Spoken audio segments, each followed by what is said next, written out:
The phone rings at 3 a.m., shattering the stillness of the Cape Cod night. A desperate call comes in. Christa Worthington has been found dead in her home, her lifeless body sprawled on the floor. But it's not just her that's discovered. Her 2-year-old daughter, in a state of shock, clings to her mother's body, unaware of the horror that envelops their lives. How could this happen in such a serene place? And more chillingly, who would commit such a brutal act?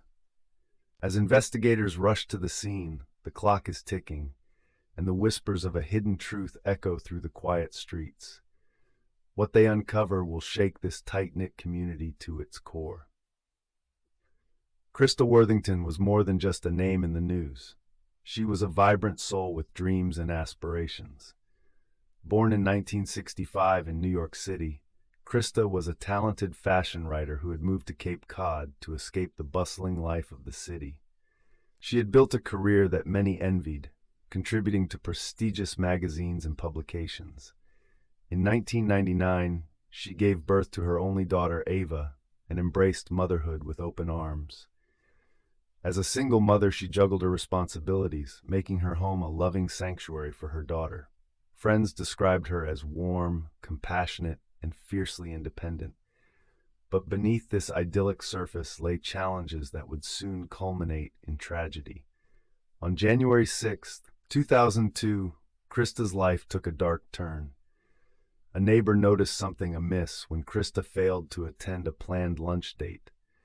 Concern grew as hours passed, leading the neighbor to call the police.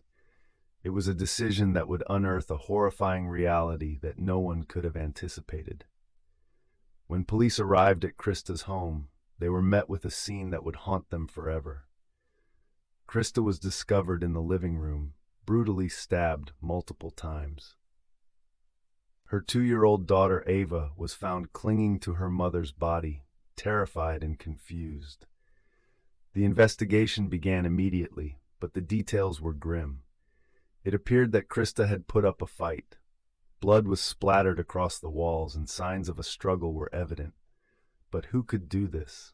Detectives began piecing together her last known movements. They learned that Christa had been seen alive earlier that day, looking forward to her lunch meeting. As they delved deeper, they uncovered a list of potential suspects: friends, acquaintances, and even former partners. Yet, there were no solid leads. The case quickly captured the attention of the public, and with each day that passed, the fear in the community grew. Was there a killer lurking among them? The investigation team worked tirelessly, combing through evidence and interviewing anyone who had crossed paths with Christa.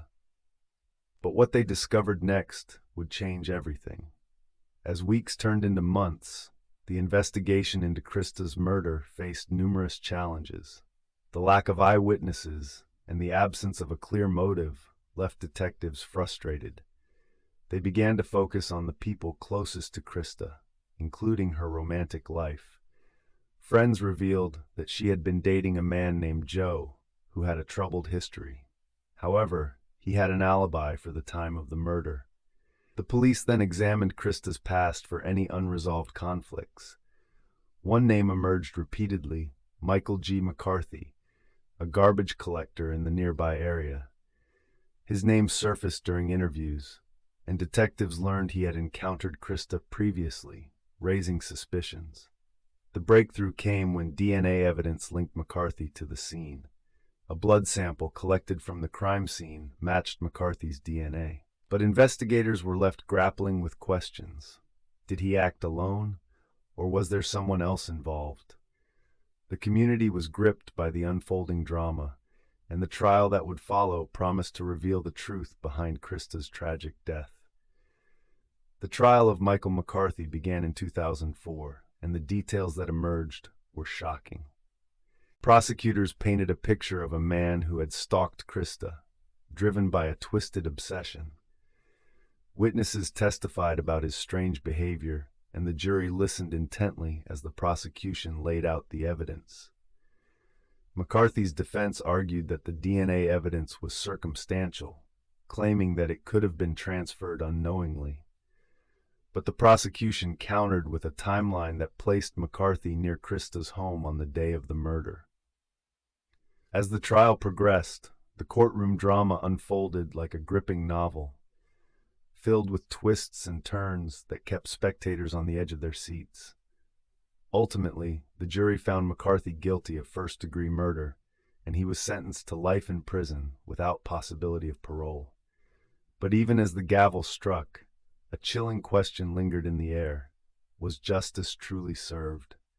Did McCarthy have accomplices, or was he a lone wolf?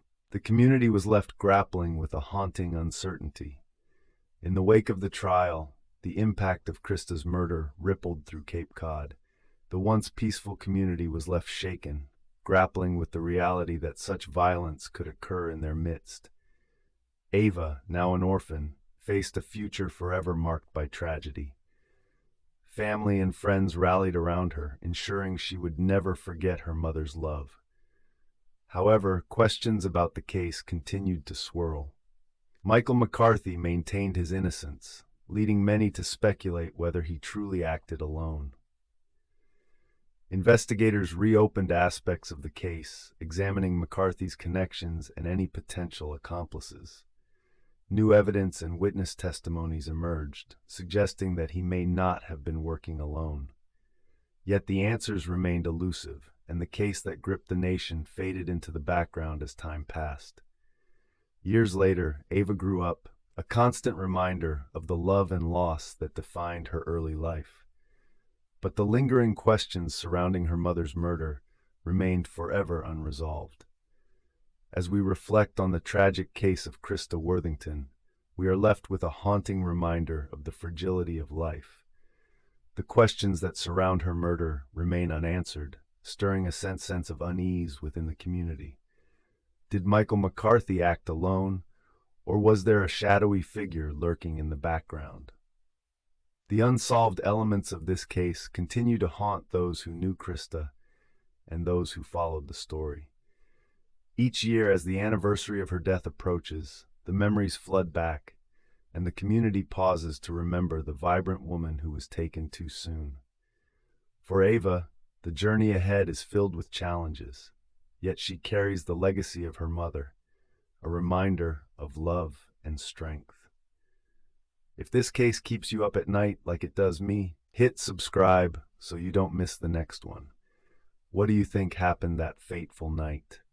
Share your theories in the comments below.